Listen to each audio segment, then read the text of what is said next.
네, 안녕하십니까. 2013년도 국회의직 99 11번부터 어제처럼 답이 틀렸겠지요. 네, 답이 틀렸을 겁니다.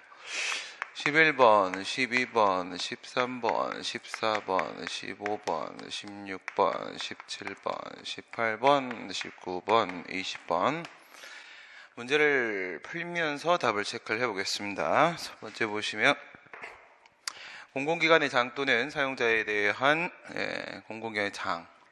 공공기관에서 만약에 강의를 한 거면 공공기관, 그렇지 않고 그냥 일반 사기업에서 강의를 한 거면 그냥 사용자 이렇게 말하면 될 테고요. 이제 특강 강사였죠. 특강을 나갔던 강사가 이제 여직원들을 성희롱을 했던 사건인데 국가인권위원회의 성희롱 결정과 시정조치 권고는 두 개가 합쳐져서 하나의 처분이 되는 것이다 라고 했었습니다. 성희롱 결정만 하는 거 가지고는 아무 의미가 없다. 두 개가 합쳐져서 하나의 행위가 되는 것이다. 그렇게 들어가시면서 성희롱 결정은 강사죠. 강사, 특강 나간 강사의 인격권을 침해를 하게 되고 시정조치 권고는 권고라고 돼서 행정지도가 아닐까라는 생각이 들 수도 있는데 행정지도가 아니라 시정조치 권고는 그 공공기관 장이나 사용자에게 시정 의무를 부과하고 있었습니다. 시정 의무를 부과했다. 그래서 시정 조치를 어떻게 했는지에 대해서 보고토록 하고 있었기 때문에 이것은 의무를 부과하는 행위다. 처분이 맞다라고 되어 있고요. 운전면허 행정처리대장상의 벌점의 부과, 벌점 배점입니다. 벌점. 물론 벌점이 모이면 운전면허 정지나 운전면허 취소로 연결될 수도 있겠지만 벌점 부과 자체만 가지고 운전을 할 수 없게 되는 것은 아니다. 따라서 이것은 사실행위, 처분이 아니다. 그 다음에 3번, 4번, 5번 같은 경우에는 이제 내부행위 얘기를 하려고 하는 겁니다. 내부행위 문제가 되고 행정기관 상호 간의 협의나 동의, 물론 협의와 달리 동의의 경우에 있어서는 내용적 구속력을 갖습니다. 동의를 받지 않은 처분의 경우에 있어서는 주체의 하자가 인정될 수 있습니다. 협의는 단순한 절차 요건이고요. 동의는 절차 요건이자 또한 이것은 주체 요건이다. 이렇게 볼 수가 있습니다. 하지만 그렇다고 하더라도 이것은 결국은 내부행위입니다. 그렇죠? 행정기관 상호 간의 내부행위니까 외부행위여야지 처분이 될 수가 있고요. 이건 처분이 아니다. 특별권력관계 내 행위라고 했을 때 이건 이제 세모입니다. 세모. 인정된다라고 딱 말을 할 수는 없겠죠. 세모입니다. 특별권력관계라는 것은 일반 권력관계와 비교했을 때 외부적 행위냐 내부적 행위냐의 차이였었죠. 특별권력관계는 내부적 행위이기 때문에 원칙적으로는 처분이 아니다. 그런데 이제 우리 공무원에 대한 징계처분 이런 것들도 내부 행위가 되겠죠. 공무원에 대한 징계처분 이런 것들은 처분이 될 수 있습니다. 그러니까 처분인 거와 처분이 아닌 거랑 이런 것들이 이제 섞여 있는 겁니다. 처분의 기초 자료를 제공하기 위한 결정 역시 마찬가지로 이건 내부적 행위죠. 그냥 기초 자료를 제공하는 것이기 때문에 외부적 행위가 절대 아닙니다. 그러면 바로 처분은 아니다. 결론이 나오니까 11번의 답은 1번입니다. 그 다음에 책형이 잘못돼서 지금 그런 거죠. 책형이. 두 번째는 이거 문제도 아닌 문제다. 아주 문제가 많은 문제죠. 문제가 아닌 문제입니다. 문제가 아주 많은 문제인데요. 문제가 아닌 문제입니다. 허가에 붙은 기간이 그 허가의 사업의 성질상 사업의 성질일 수도 있고요. 그 다음에 자금을 투자했을 때 그 투자의 규모 이런 걸 볼 수도 있습니다. 투자 규모 이런 것들을 봤을 때 기한을 붙였다는 얘기죠. 기한을 붙였는데 그 기한이 우선은 종기였었습니다. 그렇죠? 기한을 붙여놨고요. 기한 중에서 시기가 아니라 종기고요. 종기인데 종기 중에서 부당하게 짧은 경우라고 했습니다. 부당하게 짧은 경우라고 하게 되면 갱신기간 말하는 거죠. 갱신기간. 그 성질하고 그 다음에 허가기간의 연장, 갱신 얘기하는 거죠. 갱신 요건은 무엇이냐? 갱신 기간 이렇게 됩니다. 비교를 하시게 되면 종기랑 비교하면 이제 시기가 나올 수가 있을 테고 그 다음에 갱신 기간의 반대는요 존속 기간이죠. 존속 기간. 지금 여기서 지금 얘기하고 있는 기준은 바로 뭐냐면 주된 행정 행위를 기준으로 하는 겁니다. 주된 행정 행위를 기준으로 했을 때 주된 행정행위를 기준으로 했을 때 그게 갱신기간인가 아니면 존속기간인가 이런 문제죠. 존속기간이라고 하게 되면 그 기간이 됨으로써 주대행정의 효력은 소멸해버리는 겁니다. 효력이 의존되죠. 갱신기간은 그 기간이 만료되기 전에 갱신 연장, 갱신 신청을 하면 됩니다. 연장 신청을 하면은 특별한 사정이 없는 한 연장을 해주겠다라는 약속의 의미를 가지니까 신뢰보호칙 적용될 수 있는 케이스죠. 기한의 성질이라고 했는데요. 기한의 성질 보시게 되면 허가 조건의 존속기간, 이거 왜 끊어져야 되는데 이렇게 뭐 붙어있니 얘는? 네, 끊어져야 되죠. 끊어져야 돼. 이렇게 되겠죠. 허가 조건, 부관의 존속기간이라는 얘기죠. 부관의 존속기간이라고 하게 되면 주된 행정행위를 기준으로 볼까요? 그렇게 보면 이건 갱신기간이다라는 말이 되는 거죠. 그 다음에 허가의 유효기간, 이렇게 되면 효력이 소멸한다. 이렇게 보게 되면 주된 행정행위에서의 존속기간, 우리가 알고 있는 개념으로는 존속기간, 밑에 것도 마찬가지네요. 유효기간. 그 다음에 존속기간, 부관의 존속기간. 지금 말을 이렇게 바꾸고 저렇게 바꾸고 이렇게 지금 장난만 치고 있는 건데, 주된 행정행위를 기준으로 하게 되면 이건 이제 갱신기간이다라는 의미가 되는 거죠. 그래서 이제 통일을 한번 해봤습니다. 이렇게 이제 통일을 하게 되면은 지금 요건 갱신기간, 부당하게 짧은 기간이라고 했으니까 존속기간이라고 한 2번, 3번, 4번 틀렸고요. 그 다음 허가기간 연장을 하기 위해서는 갱신을 시키기 위해서는 어떻게 해야 되는가? 우선은 종기 맞고요. 종기 도래 후가 아니라 만료 전까지죠. 만료 전까지니까 요거 틀린 거고요. 그 다음에 틀린 거고요. 그 다음에 전전 맞았으니까 1번, 3번 틀렸죠? 1번 들어가고요. 1번 버리면 5번이다. 이런 결론 나오겠네. 그래서 연장 요건은요.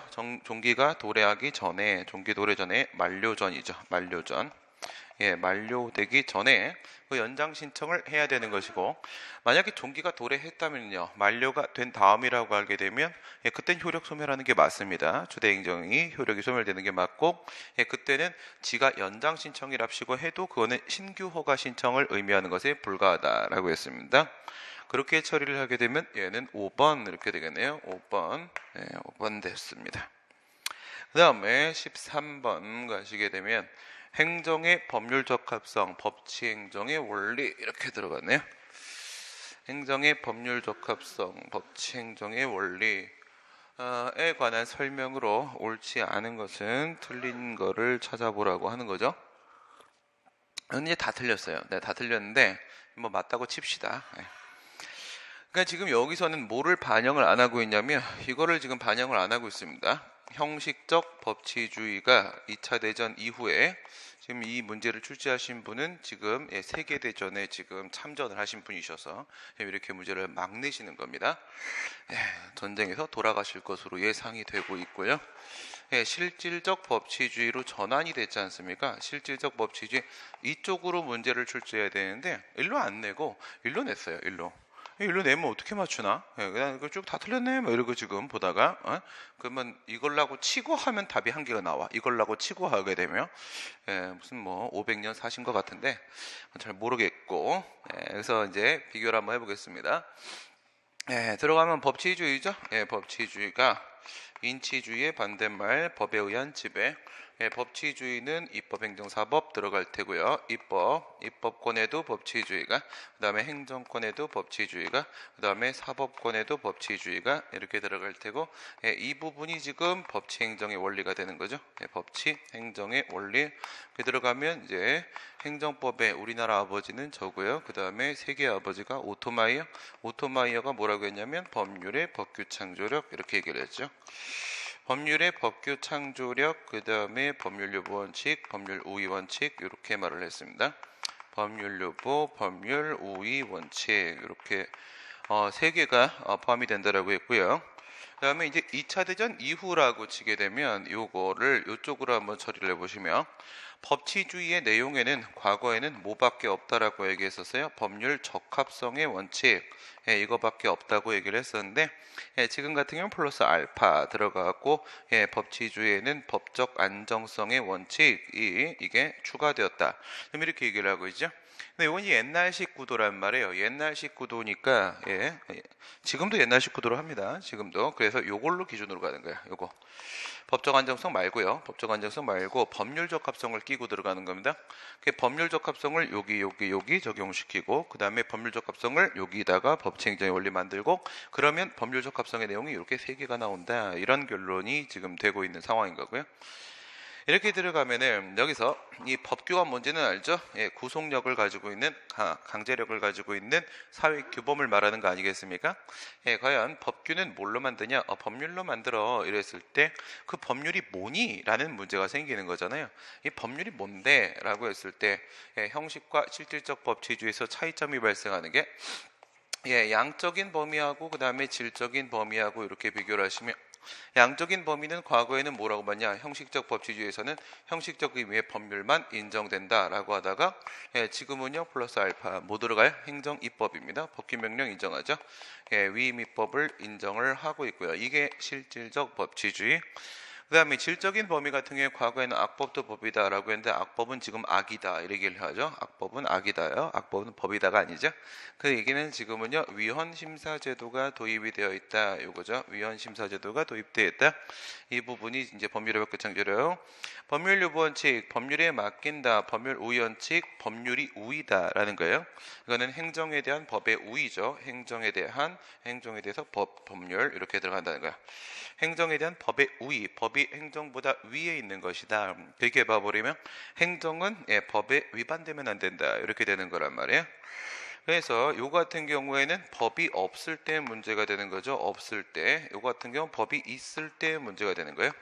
없을 때 법의 근거를 구비해야 될 것인가? 갖고 와라. 갖고 와. 그래서 이건 뭐야? 적극적 법률 적합성 원칙 준비해 오란 말이야. 그 다음에 법률 우위 원칙이라는 것은요. 법률 우위 원칙 있을 때 문제가 됩니다. 있는 법에만 위반하지 마. 소극적으로다가 이거예요.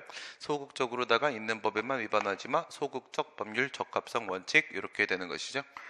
법률 유보 원칙 같은 경우에는 이제 일정한 영역에 모든 영역이 아닌 것이고 법률 우위 원칙 같은 경우에는 모든 영역에 모든 행정 영역에 적용이 되는 것이다.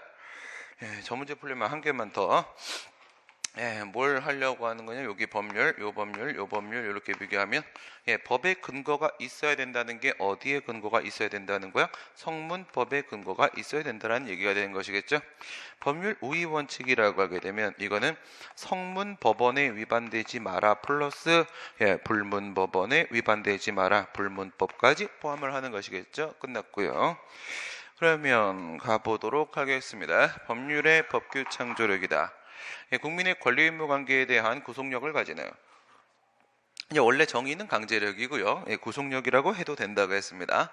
외부적 구속력, 대외적 구속력, 구속력을 가지는 법규, 이게 원래 정의고요. 이게 정의고 법규범을 창조하는 것은 국민의 대표기관인 의회에서 제정한 법률만이다 이러면 틀린 건데 맞는 겁니다. 맞는 겁니다. 이분이 지금 500살이 넘으셨기 때문에.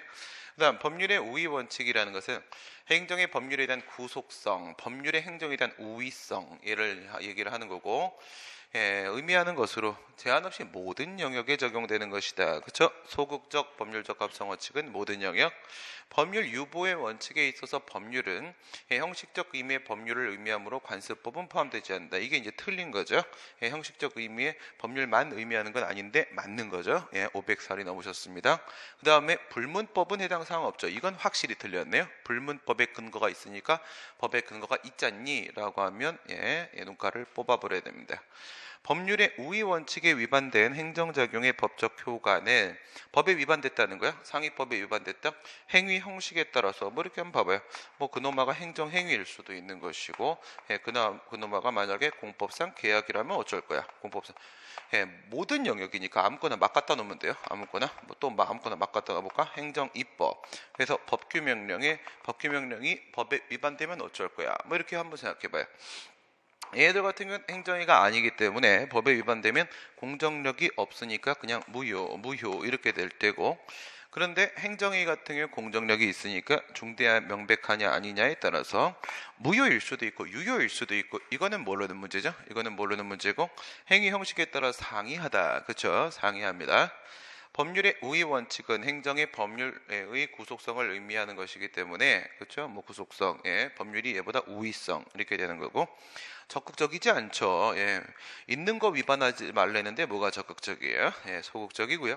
법률 요 원칙은 없는 거 만들어 오라고 하는 거죠.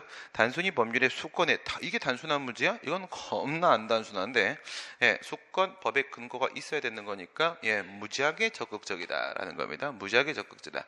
그러면 옳지 않은 것은요 5번 이렇게 되겠네요. 5번 잠깐만요. 확실히 틀린 거 다시 보자. 예. 법률의 복귀처럼 이거 맞는 걸로 치고 그다음에 예, 제한 없이 모든 맞는 걸로 치고 예, 500살 넘었으니까 예, 관습법 포함되지 않는다 하면 맞는 걸로 치고 예, 이건 원래 맞고 그다음에 일률적으로 말할 수 없는 거 이거 원래 맞고 그다음에 이게 틀렸네요. 예, 틀렸네요. 그렇죠? 틀렸으니까 5번. 예, 5번. 객관식은 이래서 어렵습니다. 그죠? 그다음에 행정행위의 부관에 관한 설명 중에 옳지 않은 것은 설명을 왜 틀리게 하지? 예, 해제 조건부 행정행위는 조건 성취에 기발생했던 행정의 효력이 사라져버리는 것이다. 그렇죠? 예, 해제 조건부 행정행위 그러니까 정지 조건, 해제 조건 조건하고 기한하고 두 개는 어때요? 주대행정 효력이 그 부관의 성취에 의존되는 거잖아요. 의존되는데 정지 조건은 발생을, 해제 조건은 소멸을 의존을 시키는 거죠. 소멸을이니까 있다가 없어져 버리는 거야. 소멸해 버리는 것이므로 부담부 행정행위보다 당사자한테 불이익이 더 크다. 부담하고 생각해봐요. 부담 같은 경우에는 부담 불이행 상황을 생각하시면 되겠죠. 부담은 불이행했을 때 별도의 철회가 있어야지만 허가가 사라지는 거니까 더 늦게 사라지죠. 늦게 사라지니까 부담 쪽이 더 유리할 거 아니겠습니까? 이걸 이렇게 비교하면 되죠. 조건하고 비교를 하게 되면 정지 조건이 있고 그 다음에 해제 조건이 있고 이렇게 비교하면 부담하고 한번 비교를 해보세요. 부담하고 이렇게 비교를 해보면 작용법의 측면에서만 생각을 한다고 하더라도 정지 조건은요. 얘는 조건을 성취해야만 효력이 발생하죠. 늦어요. 부담 같은 경우에는 그냥 나오는 순간 바로 효력이 발생합니다. 허가가 빨라요. 그럼 이쪽이 유리하죠. 해제 조건 같은 경우 허가의 효력이 바로 소멸해버리는 것이죠. 부담은 불이행한다고 하도 바로 소멸하는 게 아니라 철회 처분이 있어야만 얘는 나중에 소멸하게 되는 거예요. 나중에 그렇게 되니까 이쪽이 훨씬 더 유리해요. 뭘로 봐도 유리합니다. 유리하고 그 다음에 이렇게 봐도 유리해요. 이렇게 봐도 뭘로 봐도 소송으로 가게 되면 얘네 같은 경우엔 일부 취소를 제기할 수 있죠. 일부 취소를 제기해서 승소를 해버리게 되면 부가는 바로 없어져요. 바로 없어지면 아주 유리해요. 조건 같은 경우에는 전체 취소이나 거부 처분 취소를 제기되니까 기속력으로 재처분 의무 매개해서 재처분하고 안 하면 간접강제 신청하고 아주 늦어요. 제거하는 게 아주 불리합니다. 예, 작용법으로 쳐도 그 다음에 쟁송법으로 쳐도 부담 쪽이 유리하고 그 다음에 위로 봐도 아래로 봐도 부담 쪽이 유리합니다. 그러니까 부담부 행정행위보다 불이익이 더 크다. 그렇죠? 예, 조건은 기타 부관 쪽은 다 불리합니다. 맞는 말이 되는 거고요. 틀린 말이네요. 점이 없습니다. 점이. 재량행위에 있어서 법령상 근거가 없다고 하더라도 부관을 붙일 수 있는데 재량권 행사의 일환이죠. 부관이라는 것은 할 수도 있고 안 할 수도 있고 부관 붙여 할 수도 있고 이거였었고요. 그래서 부관의 가능성 그 다음에 부관의 한계 이렇게 들어갔던 것이고요. 여기서 이제 이렇게 두 개 나누고 여기서 이제 다시 두 개 나누고 이렇게 해서 이렇게 하고 요거는 되고 요거는 안 되고 그다음 요거는 안 되고 이렇게 되죠. 그 다음에 이제 한개 들어가게 되면 두 개 나누게 되고요. 얘는 부관으로서의 한계하고 행정행위로서의 한계하고 세 개 나누고 이렇게 가게 되죠. 이렇게 했을 때 여기서 나오는 게 항목간 영내법이었었습니다. 항목간 영내법. 군대에서는 항상 목간은 영내에서 하는 법입니다. 목간통은 따로 못 갑니다. 이게 비교를 해보시게 되면요. 여기서 법률 행위적 행정행위, 준법률 행위적 행정행위, 준법률 행위적 행정행위는 안 된다. 법률 행위적 행정에서 재량행위, 기속행위, 기속행위는 안 된다. 재량행위는 된다. 부관부가의 가능성 하고 내리시고, 내린 다음에 한계, 사항적 한계, 목적상 한계, 시간상 한계, 법령상 한계, 내용상 한계, 행정법, 일반법, 원칙상 한계죠. 일반법, 원칙상 한계 이렇게 들어간다고 치면, 재량 행위에 있어서 법령의 근거가 없다라고 하더라도 부관을 붙일 수 있다, 조건을 붙일 수 있다 같은 명시적인 규정이 없어도 재량에서 붙일 수 있는 건 맞고, 부관의 내용은 적법하고 이행이 가능해야 하며, 저건 뭐예요? 항목간 영내법에서 내용상한계, 명확성, 실현 가능성입니다. 내용상한계, 비례의 원칙 및 비례의 원칙하게 되면 항목간 영내법에서 목적상한계, 목적상한계, 평등의 원칙에 적합하고, 평등의 원칙은요 항목간 영내법에서 일반법 원칙상한계, 법, 행정행위 본질적 효력을 해야 하는 것이 아니어야 된다. 역시 마찬가지로 목적상한계, 이 얘기를 한 거니까 맞는 말이네요. 뭐 특별히 틀린 얘기는 없고요. 도매시장 법인 지정 시에 지정 기간 중에 유통정책 방침에 따라 도매시장 법인의 이전 또는 폐쇄 지시에도 일체 소송이나 손실보상 청구를 할 수 없다는 부재소 특약은 허용될 수 있다. 요게 들려네요. 허용될 수 있다, 아니다. 소권은 공권이다, 공권은 포기할 수 없다. 이거죠. 소권은 공권이다, 공권은 포기할 수 없다. 부재소 특약은 존재할 수 없다. 해제 조건은 조건 사실이 발생을 하게 되면, 또 해제 조건이네. 당연히 행정의 효력이 소멸되지만, 그렇죠. 바로 효력이 소멸되고, 요번엔 철회권 유보랑 비교하네요. 철회권 유보하고 부담은 의존되지 않습니다. 그래서 부담이 있고 조건이 있고 기한이 있고 철회권 유보가 있고 하게 되면 1번하고 4번 부담하고 철회권 유보는 부관의 성취에 따라서 주대행제 효력 의존 안 되고요. 2번하고 3번 조건하고 기한은요 의존이 되고요. 그게 철회권 유보는 그 사유가 발생했다고 하더라도 그 효력을 소멸시키려면 별도의 철회가 있어야 되고, 부담도 별도의 철회가 있어야 되고, 두 개는 별도의 철회가 있어야 됩니다. 그러면 맞는 말이고요. 도로조명허가의 점용기간 강학상 기한 중에 종기, 행정행위의 본질적 요소에 해당을 하고 분리가 불가능하다. 기타 부관은 원칙적으로 주대행위와 하나의 일체를 형성하게 되죠. 분리가 불가능한 게 맞고요. 부관인 점용기간을 정함에 있어서 위법 사유가 있다면, 부관 쪽에 위법 사유가 있다네요. 이게 주대행정위 도로조명허가, 여기에 점용기간 이렇게 붙었는데 이 안에 위법이 존재하고 있다. 위법이 존재하고 있다면 이것은 전체로서 하나의 일체를 형성한다고 했죠. 분리가 안 되고 하나의 일체, 불가분적 요소이다. 그러면 감염을 시키게 될 것이고, 감염을 시키면 주된 행정행위도 위법해집니다. 만약에 부관이 무효라고 하게 되면 똑같이 감염을 시키니까 주대행정위도 무효가 돼버리는 겁니다. 무효가 돼버리는 거야. 감염을 시키게 된다. 맞는 말이 되는 것이고요. 틀린 놈은요. 틀린 놈이죠. 놈은 3번입니다. 3번.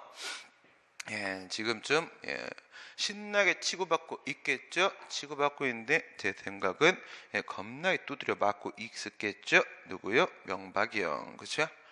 지금쯤 아주 그냥 질질 짜고 있을 겁니다. 울면서 살려줘 그러면서.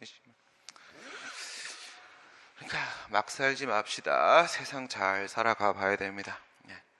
행정대집행에 관한 설명 중에 옳지 않은 것은요, 부작위 의무의 이행을 확보하기 위해서 옳지 않은 거. 틀렸네요.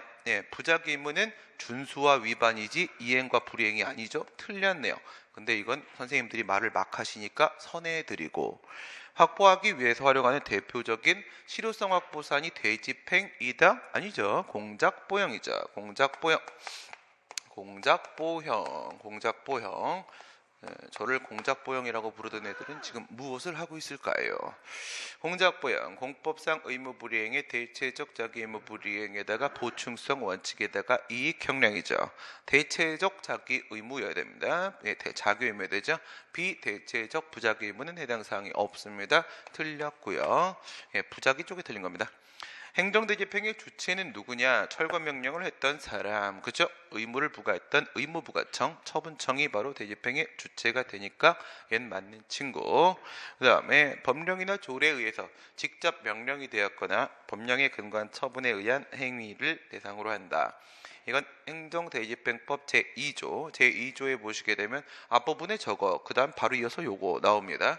법률이나 그 다음에 법규명령, 조례를 포함한다. 이렇게 하면서 직접 명령되었다. 그리고 그 법률에 근거한 행정청의 명령에 의해서 부과되었다 해서 법률도 포함되죠. 법규명령도 포함됩니다. 법규명령도 포함됩니다.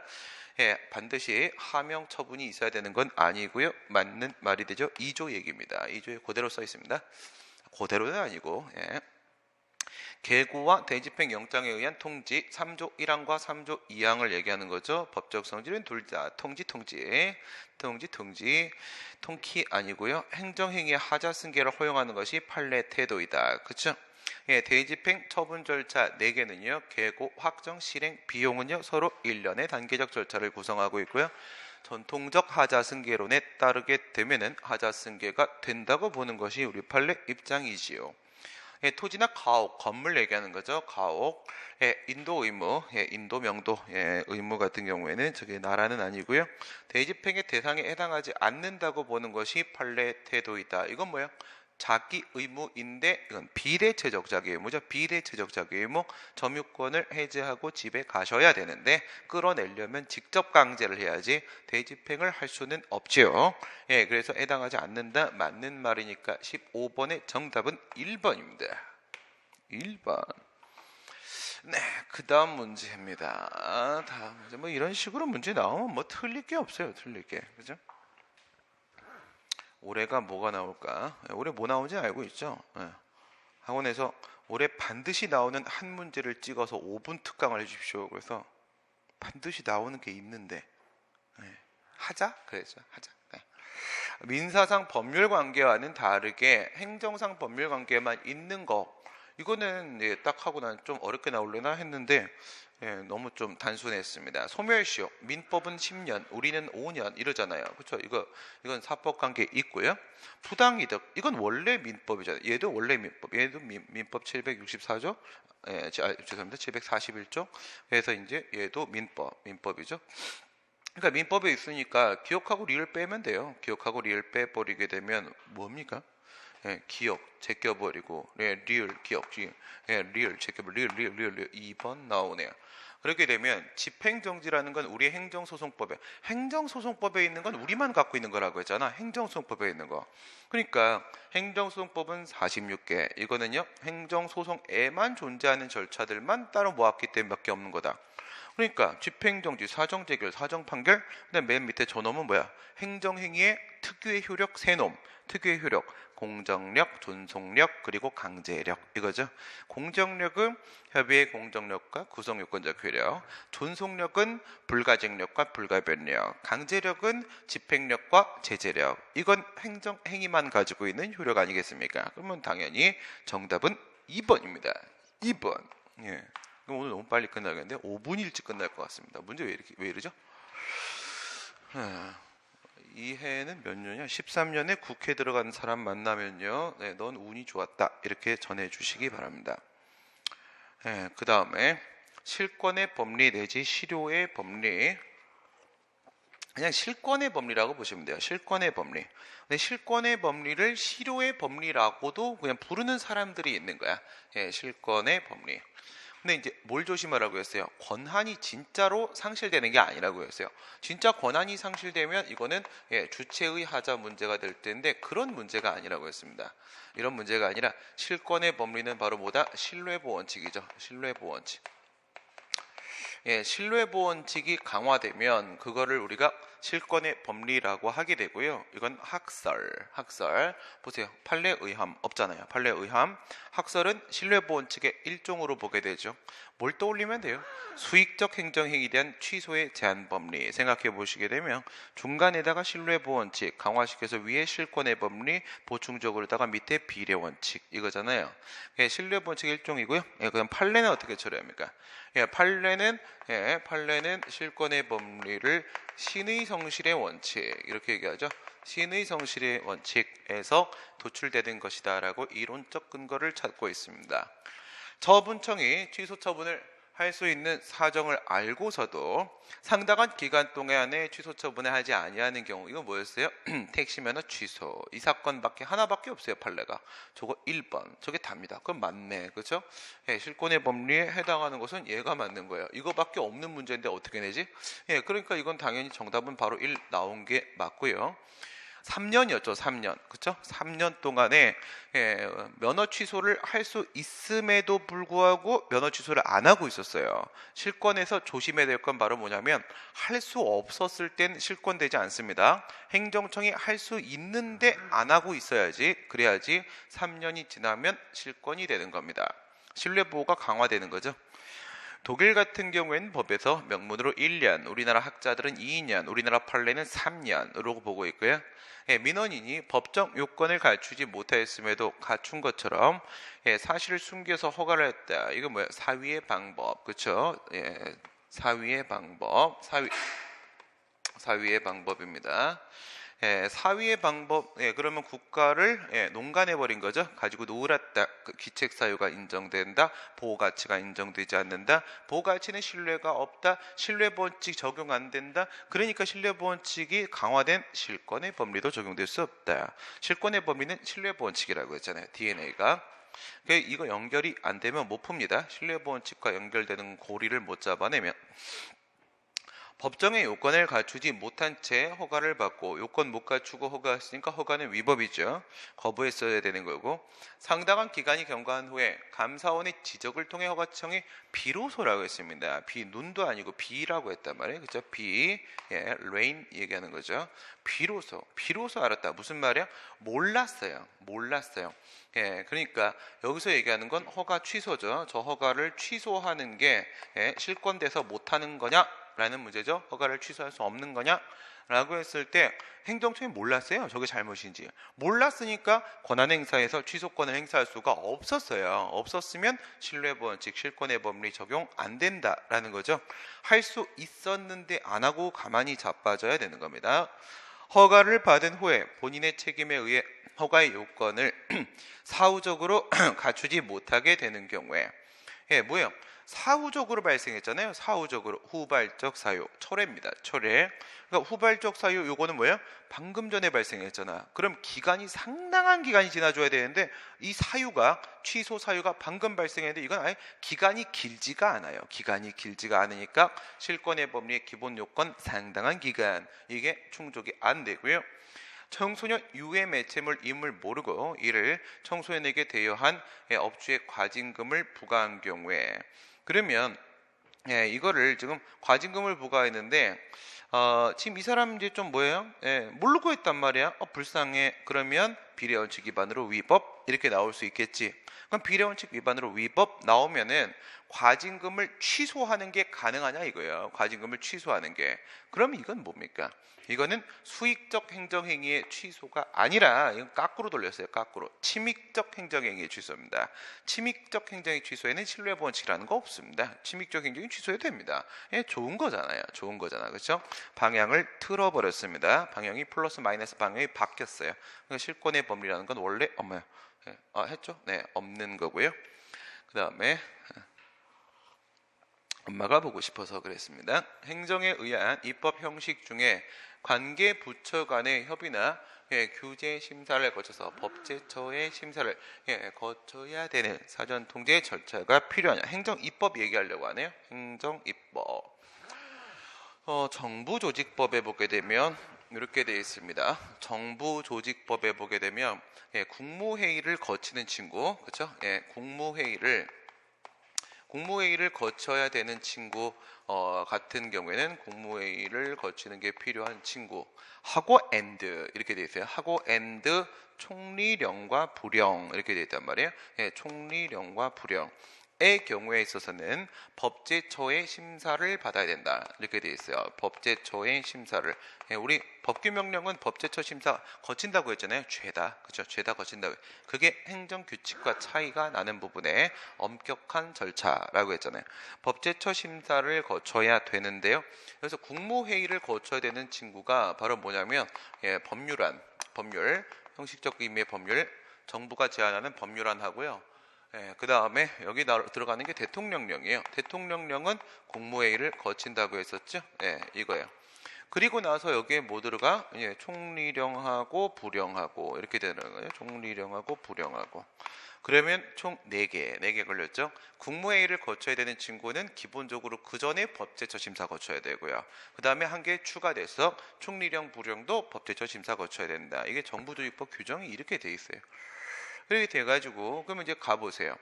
위법 행위에 대해서 과징금 제도를 도입하는 정부 제안 법률이면 법제처 심사 거치는 게 맞겠죠. 국무회의 거쳐야 되니까. 법률이 위임한 인허가의 서식이나 처리 방법을 정한 시행령.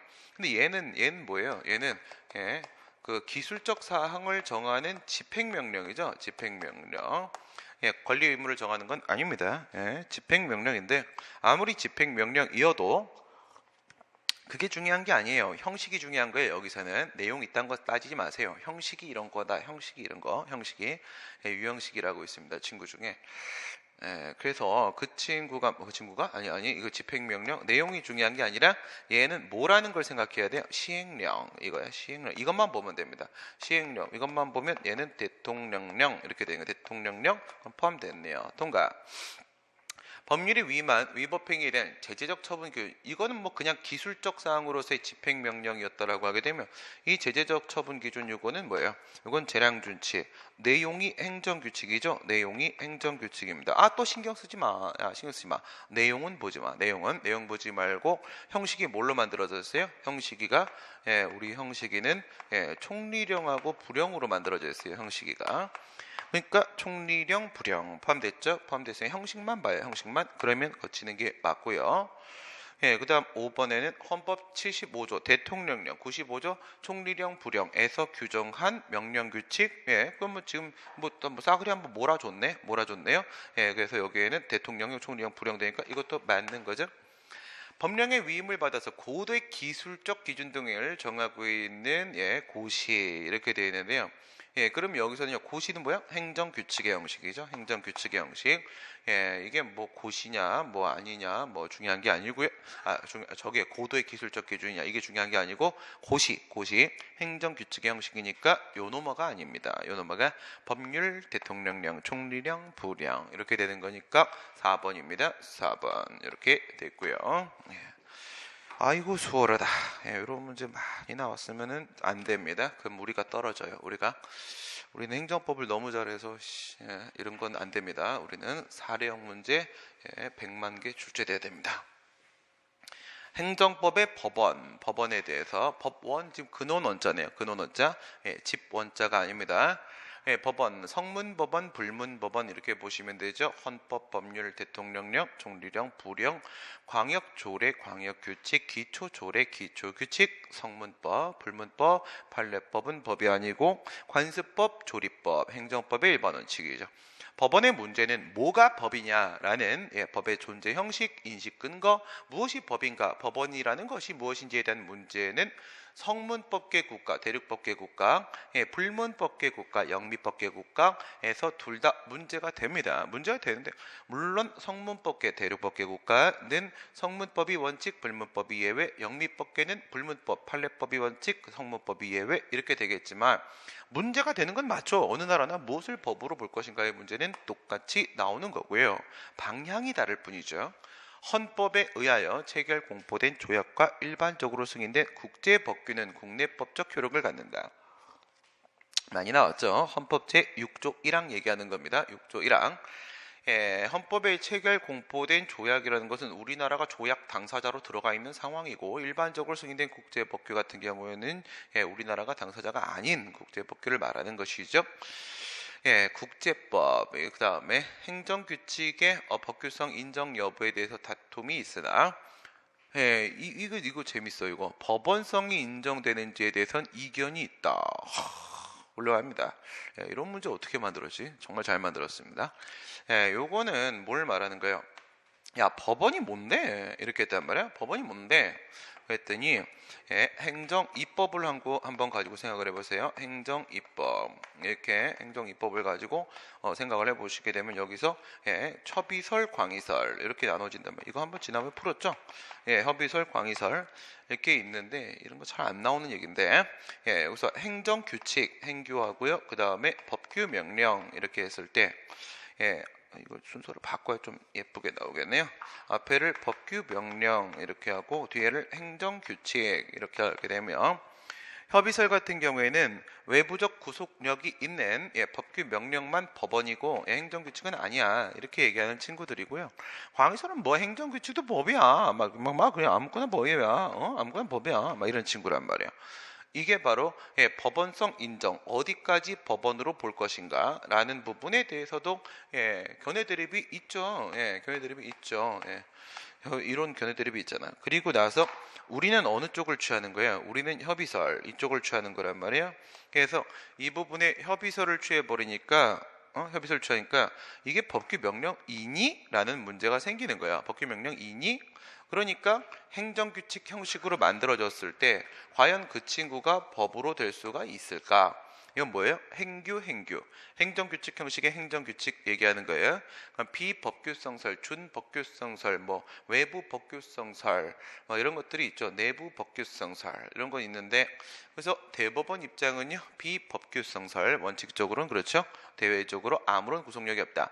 헌법재판소 같은 경우는 준법규성설 해서 자기구속 원칙을 매개로 행정규칙 형식의 행정규칙도 법이 될 수 있다. 그리고 최근에는 대법원이 헌법재판소 뒷공문이 따라가고 있다고 했죠. 따라가고 있다. 준법규성설에 막 가까이 막 붙으려고 하죠. 예, 이런 상황이다. 여기 당연히 다툼이 있죠. 방금 얘기한 대로 비법규성설, 외부 법규성설, 내부 법규성설, 준법규성설 이런 거 있고 예, 그 다음에 여기에도 이견이 있고 이것 때문에 우리가 저쪽에 법규성 여부를 검토하는 거죠. 관습법의 성립 요건으로 법적 확신설, 예, 통설 판례 입장이다. 그냥 우리가 우선 먼저 관습법 그래버리면 행정선례법, 행정관행이 형성된 거 말고 민중적 관습법 생각을 하시면 된다고 했습니다. 행정선례법 말고 민중적 관습법. 예, 이건 뭐예요? 반복 관행이 있어야 되고요. 반복된 관행이 있고 그 다음에 국민들이 그것을 법이라고 예, 확신을 갖고 있어야 돼요. 저거 법이네? 이렇게 예, 법적 확신을 가져야 된다고 했습니다. 법적 확신을 동반하고 있는지 여부는 법원이 결정을 내리는 거야. 법원이 판단하는 거고요. 근데 이게 통설 판례가 맞으니까 우리가 그렇게 생각해오고 있는 거죠. 예, 그런데 뭐도 있냐면 예, 국가 승인설 이런 게 있어요. 국가 승인설. 예, 국가 승인설 이런 게 있습니다. 이런 건 민법에서 배워야 되는데 우리한테 아무 데나 막 갖다 넣으면 다 장땡이나 그렇죠. 예, 국가 승인설, 법적 확신설 이런 게 있는데 법적 확신설이 통설 판례 입장에서 우리가 반복된 관행과 법적 확신이 있어야 관습법이 성립된다 이렇게 얘기를 해왔던 겁니다. 그러면 이제 통설 판례 맞고요. 법률의 위헌 결정은 법원과 그 다음에 다른 국가기관, 지방자치단체를 기속한다. 그렇죠? 법률의 위헌 결정이 나왔으면 기속력 저거 얘기하는 거야. 우리 맨날 얘기했던 거 뭐야? 과세처분의 근거 법률에 대해서 위헌 결정이 나왔다. 그러나 그 강제징수 처분에 대한 근거 법률에 별도의 위헌 결정이 나온 사실은 없다. 그런데 위헌 결정이 나왔음에도 불구하고 그 과세 처분을 집행하기 위해서 압류 등의 체납 처분 절차를 밟게 되면 그것은 허용되지 아니한다. 무효이다. 라고 얘기했을 때 그게 뭐 때문이라고 했어? 하자의 승계 때문이 아니라 예, 위헌 결정의 기속력 때문이라고 했잖아요. 이게 그거야. 위헌 결정의 기속력에 위반돼서 그래서 독촉압류 공매청사는 무효가 되는 거다. 이렇게 얘기를 했었는데 이게 바로 헌법재판소법 47조 1항입니다. 47조 1항의 기속력 그 부분을 얘기를 하고 있는 거니까 맞는 말이 되는 것이고요. 그러면 답은 3번 이렇게 됩니다. 3번. 그래도 뭐 시간은 또 똑같이 가네요. 예, 마지막 문제 20번입니다. 행정계획 나오면 예, 발가락으로 풀어도 예, 남들이 주먹으로 푼 것보다 잘 풀죠. 우리가 도시의 기본적인 공간 구조와 장기 발전 방향을 제시하는 종합 계획으로서 도시 기본 계획은 처분성을 갖는다. 죽을래? 기본이라고 했잖아. 그렇죠? 기본 나오면 무조건 아니고 기본 없으면 무조건 기고 이거라고 했죠. 기본 나왔으니까 이거는 다른 행정계획에 대한 구속력은 내부적으로 가질지 모르지만 외부적으로 국민에 대한 구속력, 일반 국민에 대한 직접적 구속력은 인정되지 않습니다. 도시계획구역 안에서 토지나 건물 소유자의 행위를 제한하게 된다. 그린벨트 개발제한구역 지정 생각하시면 되죠. 건물 같은 걸 못 짓는단 말이야. 이런 재산권 행사에 제한을 발생시키게 되고 그러면 이런 걸 우리가 뭐라 불러요? 이런 걸 우리가 구속적 계획이다. 이렇게 말을 하는 거죠. 구속적 계획이다. 구속적 계획이면 이건 처분이 맞죠. 행정소송의 대상이 되는 처분입니다. 계획 처분이다. 계획 처분이 되는 게 맞고 물론 재량행위입니다. 광범위한 형성의 자유가 인정되는 계획 재량에 해당을 하고요. 구속적 행정계획은 맞는 얘기고요. 구속적 행정계획은 구속적 계획은 처분이죠. 법령의 목적 달성을 위한 요건 형성에 해당한다는 점에서 처분으로 보지 않는다. 그럼 뭘 처분으로 볼래? 비구속적 계획이 처분이 아닌 거죠. 구속적 계획은 외부적 구속력이 있다는 거잖아. 그 처분이 되는 게 맞고요. 들렸고. 현행법 체계상 국토기본법에 의한 국토기본계획, 기본계획 얘기한 기본계획, 기본이죠. 그러면 다른 계획에 대한 구속력은 미치는 거잖아요. 그렇죠? 외부적으로 국민에 대한 구속력은 없지만 다른 계획에 대한 구속력은 있지요. 있는데 이러면 무조건 틀리는 거잖아. 그렇지? 모든 이러면 뭘 몰라도 틀리는 거잖아요. 그렇죠? 모든 이건 뭐야? 군사계획 뭐 이런 거 잡으려고 하는 거야. 군사계획, 도시계획이 뭐 기본계획 나왔다고 해서 국토계획이 기본계획 나왔다고 해서 어떤 군사작전 계획이 뭐 바뀔 수는 없는 거잖아요. 그렇죠? 군사작전 계획은 이건 유니크한 겁니다.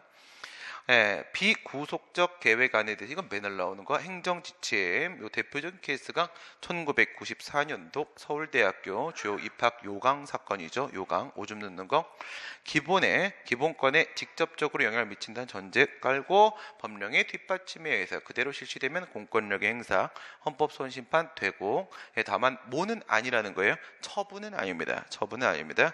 처분이 되면 행정소송을 제기할 거고 행정소송을 제기하면 보충성 원칙상 헌법소원심판 대상이 될 수가 없었겠지요. 그렇죠? 없었겠지요. 처분은 아니고 공권력 행사까지 여기까지 인정된다라고 했던 문제 이건 뭐 맨날 나오는 얘기죠. 오늘 여기까지 하고 국회직 9급 마무리하도록 하겠습니다. 수고하셨습니다.